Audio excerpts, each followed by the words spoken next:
In this video, we're going to take a look at circle intersections involving segments. So in the first type, we have intersecting chords or secants inside the circle, and the formula is A times B is equal to C times D. So let's write A times B is equal to C times D is how we would set that one up if we're given a picture that looks like that. And then for the next one, it's type 2. When you have intersecting secants outside the circle, you do A times A plus B. Let's write that down. A times A plus B is equal to C times C plus D. So it's like the outside piece times the sum of the two pieces that are on the same secant. So the last type is when you have a tangent outside the circle. So that one little outside part is squared, and that's equal to B times B plus C. Okay, so let's take a look at some examples using these rules. So find each value or measure, assume segments that appear to be tangent are tangent. So for the first one, I'm going to use type 1 because it looks like the picture underneath type 1 right there. And I'm going to say 14 times 15 is equal to x times 10 and solve for x. So 14 times 15, because they're on the same secant, they go together, equals 10 times x, because those are also on the same secant. A secant is like a chord that just doesn't pass through the center of the circle. So actually a secant, I'm sorry, a secant can go outside the circle, but it passes through the circle. Okay, so 210, they're not necessarily on the inside. And then 10x, and then we just have to divide by 10. So we get 21 is equal to x. And then that's all they wanted for that one, so that's all we need. And number 2 looks very similar to that, so I'm going to keep my same color scheme going. You multiply what's on that same, are they using, yeah, same chord or secant. So it's either one that could occur. Like a secant would go through like that, and you would still use the same policy. But this is just a chord since it doesn't cross outside of the circle. So you have 24 times x plus 7 is equal to 27 times x plus 5. And on this one, we're trying to solve for x again. So let's distribute the 24. So we get 24x plus, what's that? 24 times 7 is 168. And then 27x plus 27 times 5 would be 135.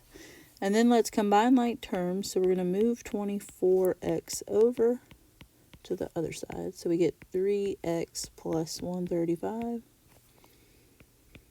168 is still on the left. And then we subtract 135. 168 minus 135 is 33. And divide by 3. So we just get 11. All right, so that's it for that one. Let's take a look at the next one. So this one looks like our notes when we had type 2. We have intersecting secants outside the circle. So we have to set up the outside piece, which in this case would be like the 10 times 10 plus 42 because they're on the same secant. So let's do 10 times 10 plus 42 is equal to the outside again, which is 13, times the sum of these two parts, which is 13 plus x. And then we're solving for NL. So once we find x, we need to plug it back in. All right, so 10 times 52 will be 520. And then we have 169 plus 13x.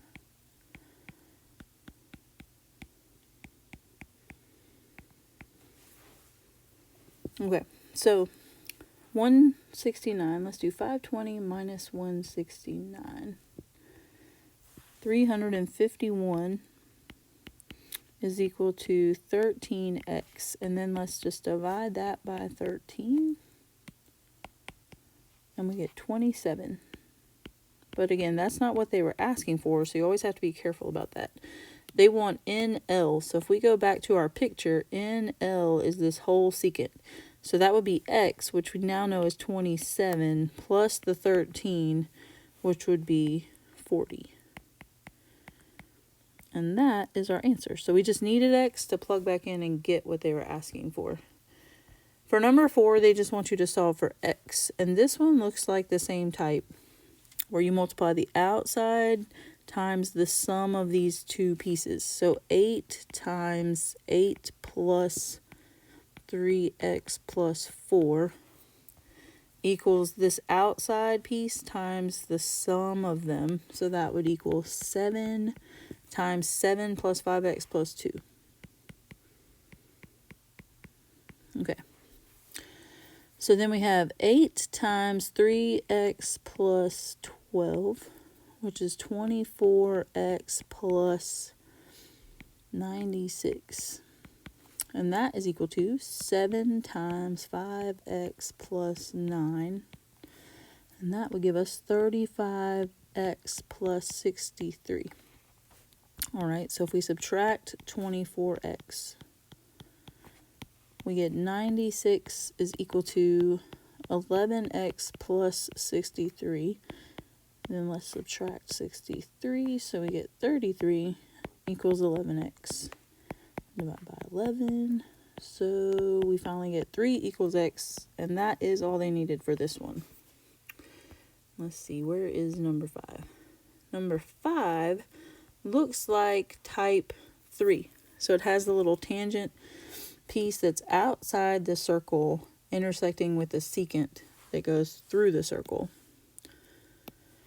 So let's work on that one using that rule, which is the outside piece that's kind of by itself. So the 16 right here, we're going to square that and set it equal to this outside, which is 8, times the sum of this whole secant, which is 8 plus 5x minus 1. And we want to solve for Pn. So that means we got to find x and plug it back in. So let's do 16 squared. I think that's 256. Let's see. Yep, 256 equals, and then let's combine. So we get 5x plus 7 times 8, which is 40x plus 56.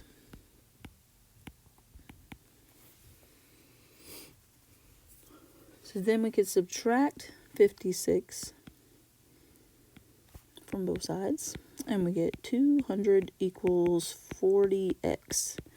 Divide by 40, so we just get x equals 5. But then that's not all they needed. They wanted us to find Pn. So we need to take that and plug it back in for Pn, which is 5x minus 1.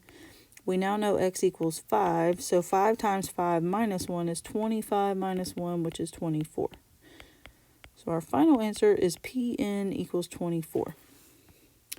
All right, here's another one like that one with the tangent on the outside. So square that one that's kind of out there by itself. So 3x squared equals this outside, which is 9, times the sum of the two parts, which is 9 plus 16. So 3x squared is equal to 9x squared, and then 9 times 9 plus 16.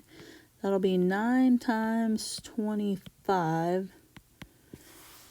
Let's see, that would be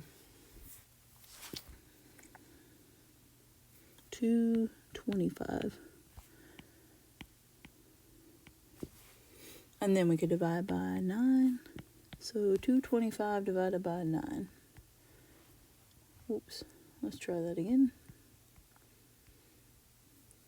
Oh, well, it's late, but that just equals the same thing, which is now quite obvious. And then we could take the square root. So x would just equal, normally it would be plus or minus 5, but in this case it can't be a negative.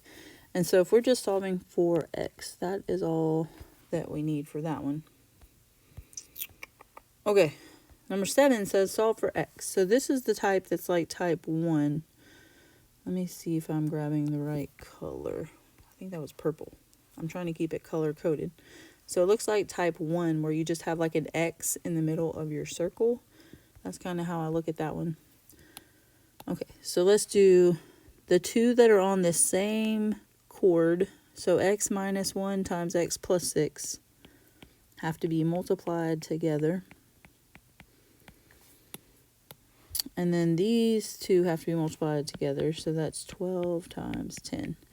And then we can solve for x. So we FOIL it and get x squared plus 6x minus 1x minus 6, which combines to be x squared plus 5x minus 6. And then 12 times 10 would give us 120. So to solve for x, we need to put everything on one side. So let's subtract the 120 and try to factor it and see if that'll work. So 5x and then minus 126 equals 0. So if you go to your table, go to y equals first, and then type in negative 126, the number we need factors of. So we need to multiply to get negative 126. Let's set this up. And we need to add to get the middle number, which is 5. So if we type that in our y equals negative 126 divided by x, then check your table. So go to second graph to check the table. We're looking for a pair of numbers that would add up to give us 5. So let's see right there. Negative 9 and 14 would work, because negative 9 times 14 would give us negative 126, and negative 9 plus 14 would give us 5. So if we say the factors are negative 9 and 14, and then set each of those equal to 0,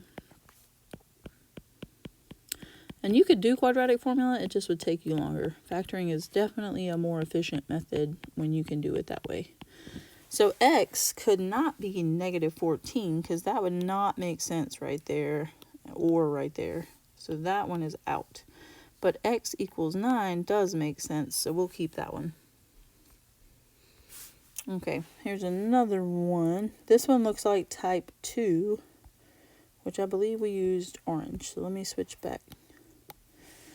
So type 2 means you multiply the x, that little outside part, times the sum of these two pieces. So x times x plus 5 is equal to this outside, which is 4, times 4 plus 2. And then we're just solving for x.